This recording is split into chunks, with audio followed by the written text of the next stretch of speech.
Dear students, today we will start the next question, chapter number 4.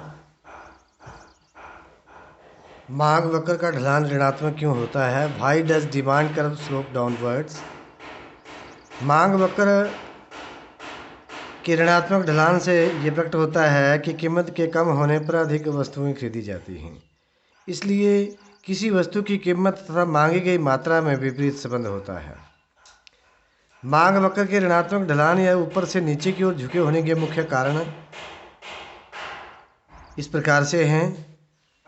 The first is law of diminishing marginal utility, यानी कि ह्रासमान सीमांत उपयोगिता का नियम। इस नियम के अनुसार जैसे जैसे कोई उपभोक्ता वस्तु की अधिक इकाइयों का उपभोग करता जाएगा, अगली इकाई से मिलने वाली उपयोगिता घटती जाती है और अगली इकाई को खरीदने के लिए उपभोक्ता पहले से कम कीमत देने के लिए तैयार होगा। इसलिए ह्रासमान सीमांत उपयोगिता के नियम की वजह से मांग वक्र का ढलान ऋणात्मक होता है।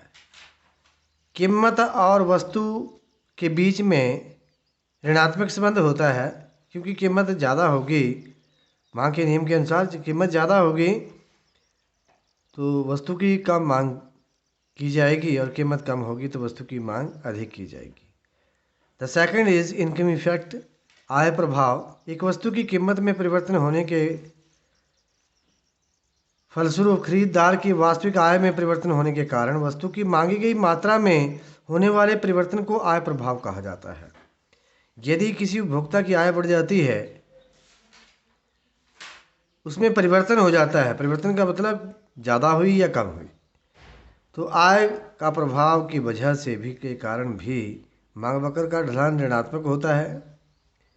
अगर किसी उपभोक्ता की आय बढ़ती है तो वो अधिक वस्तु की मांग करेगा और ऊंची कीमत के ऊपर भी लेने के लिए तैयार हो जाएगा। इसलिए आय बढ़ने से वस्तु की मांग में भी वृद्धि होती है। The third is substitution effect, प्रतिस्थापन प्रभाव। प्रतिस्थापन प्रभाव से अभिप्राय यह है कि जब एक वस्तु अपनी स्थानापन्न वस्तु की तुलना में सस्ती हो जाती है तो उसका दूसरी वस्तु के लिए प्रतिस्थापन किया जाता है। जैसे फॉर एग्जांपल, जब वस्तु x की कीमत कम हो जाती है तो y वस्तु की तुलना में सस्ती, तो वह y वस्तु की तुलना में सस्ती हो जाती है। इसलिए x का वस्तु y के स्थान पर प्रतिस्थापन किया जाता है। चाय और कॉफ़ी, मान लो अगर चाय की कीमत बढ़ जाती है और कॉफ़ी की कीमत कम हो जाती है तो कॉफ़ी की डिमांड ज़्यादा हो जाएगी, क्योंकि जो लोग चाय पीने वाले हैं वो भी कॉफ़ी पीना शुरू कर देंगे। इसलिए चाय का प्रतिस्थापन किस वस्तु के ऊपर हो गया? कॉफ़ी। इसको बोलते हैं प्रतिस्थापन प्रभाव।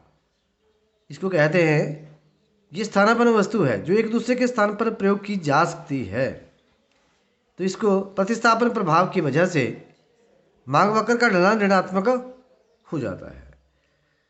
The fourth is size of consumer group, उपभोक्ता समूह का आकार। जब किसी वस्तु की कीमत कम हो जाती है तब कई दूसरे उपभोक्ता जो पहले उस वस्तु को नहीं खरीद रहे थे उसे खरीदना लगे। इसलिए उपभोक्ताओं का आकार बढ़ जाता है, उपभोक्ताओं का समूह का आकार बढ़ जाता है और ये मांग वक्र का ढलान ऋणात्मक इसलिए होता है कि जब जैसे जैसे वस्तु की कीमत में कमी होने के कारण उपभोक्ता जो है वो अधिक वस्तु की डिमांड करेंगे, उपभोक्ता बढ़ जाएंगे। जो उपभोक्ता इस वस्तु को नहीं लेते थे वो भी इसे खरीदना शुरू कर देंगे। इसलिए मांग वक्र का ढलान ऋणात्मक हो जाता है। द नेक्स्ट इज विभिन्न उपयोग, डिफरेंट यूजेस। वस्तु के डिफरेंट यूज होते हैं। कई वस्तुओं के विभिन्न उपयोग होते हैं, जैसे दूध का प्रयोग दही में, पनीर या मक्खन बनाने में भी किया जा सकता है। इसलिए यदि दूध की कीमत कम हो जाती है तो इसका विभिन्न प्रयोगों में इस्तेमाल होगा और इसके फलस्वरूप दूध की मांग बढ़ेगी। इसलिए मांग वक्र का ढलान ऋणात्मक होता है। The next question is very important question, exceptions to the law of demand, exception to the law of demand, मांग के नियम के अपवाद। यानी कि मांग के नियम के अपवाद का मतलब हुआ कि ऐसी कौन कौन सी वस्तुएं हैं जिसमें मांग का नियम लागू नहीं होता, मांग का नियम इंप्लीमेंट नहीं होता। द फर्स्ट इज, पहला अपवाद है प्रतिष्ठा सूचक वस्तु, आर्टिकल्स ऑफ डिस्टिंक्शन। इस अपवाद की व्याख्या सबसे पहले बेबलन ने की थी, और उनके अनुसार जो वस्तु प्रतिष्ठा का सूचक होती है उसकी मांग तभी अधिक होती है जब उसकी कीमत अधिक हो, जैसे हीरे जवाहरात, कीमती कालीन आदि की मांग उसी समय अधिक होगी जब उनकी कीमत अधिक होगी। कालीन हैं, लग्जरियस गुड्स हैं, हीरे जवाहरात हैं, अगर हीरे जवाहरात सस्ते हो जाएं तो लोग पहनना छोड़ देंगे, लोग आभूषण नहीं पहनेंगे। दूसरी बात यह है कि मांग का नियम इसमें लागू नहीं होता। जैसे प्रतिष्ठा सूचक वस्तु है, मान लो कोई लड़की है, उसकी प्रतिष्ठा आभूषण के बिना नहीं बनती है। जैसे वो आभूषण, भले ही आभूषणों की कीमत ज़्यादा हो या कम हो, तो उसे अपनी प्रतिष्ठा बनाने के लिए उस वस्तु को पहनना पड़ेगा। इसलिए प्रतिष्ठा सूचक वस्तु के ऊपर मांग का नियम इम्प्लीमेंट नहीं होता, लागू नहीं होता। द सेकंड इज इग्नोरेंस, अज्ञानता। कई बार उपभोक्ता अज्ञानता व भ्रम के कारण किसी वस्तु की कम कीमत पर उसको कम महत्वपूर्ण समझते हैं। अज्ञानता के कारण, यानी कि भ्रम हो जाता है जब किसी उपभोक्ता को, अगर इस वस्तु की कीमत कम है तो उसको खरीदते नहीं हैं, इसलिए उसकी मात्रा कम खरीदेंगे। मात्रा कम खरीदेंगे चाहे उस वस्तु की कीमत कम भी हो, तो ये अज्ञानता के कारण हुआ।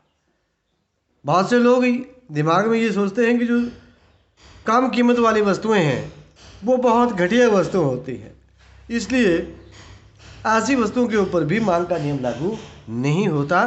The next is given goods. Given वस्तुएं कौन कौन सी होती हैं? वस्तुएं दो प्रकार की हैं, सामान्य वस्तुएं और घटिया वस्तुएं। सामान्य वस्तुएं, गिवन वस्तुएं वे वस्तुएं होती हैं जिनका कीमत प्रभाव धनात्मक होता है और आय प्रभाव ऋणात्मक होता है। कीमत प्रभाव धनात्मक होता है और आय प्रभाव ऋणात्मक होता है। दैट मीन्स कि अगर कीमत अधिक होगी तो बहुत से उपभोक्ता उसको खरीदना शुरू कर देंगे, अगर कीमत कम होगी तो बहुत से उपभोक्ता उसको खरीदना छोड़ देंगे। कीमत के घटने से मांग घटती है और कीमत के बढ़ने से मांग बढ़ती है। इसको धनात्मक कीमत प्रभाव बोलते हैं। दैट मीन्स पॉजिटिव इफेक्ट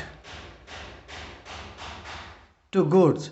कीमत और मांग के बीच धनात्मक संबंध तब होता है जब ऋणात्मक आय प्रभाव बहुत अधिक होता है। विभिन्न वस्तुएं अधिक निम्न कोटि की वस्तुएं होती हैं, ये ऊंचे ऋणात्मक आय प्रभाव को प्रदर्शित करती हैं। इसलिए ऐसी वस्तुओं की कीमत जब गिरती है तो उसकी मांग भी गिर जाती है।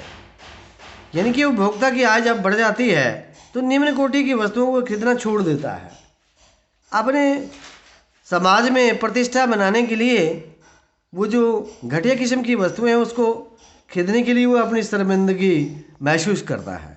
इसलिए ऐसी वस्तुओं के ऊपर भी मांग का नियम इम्प्लीमेंट नहीं होता।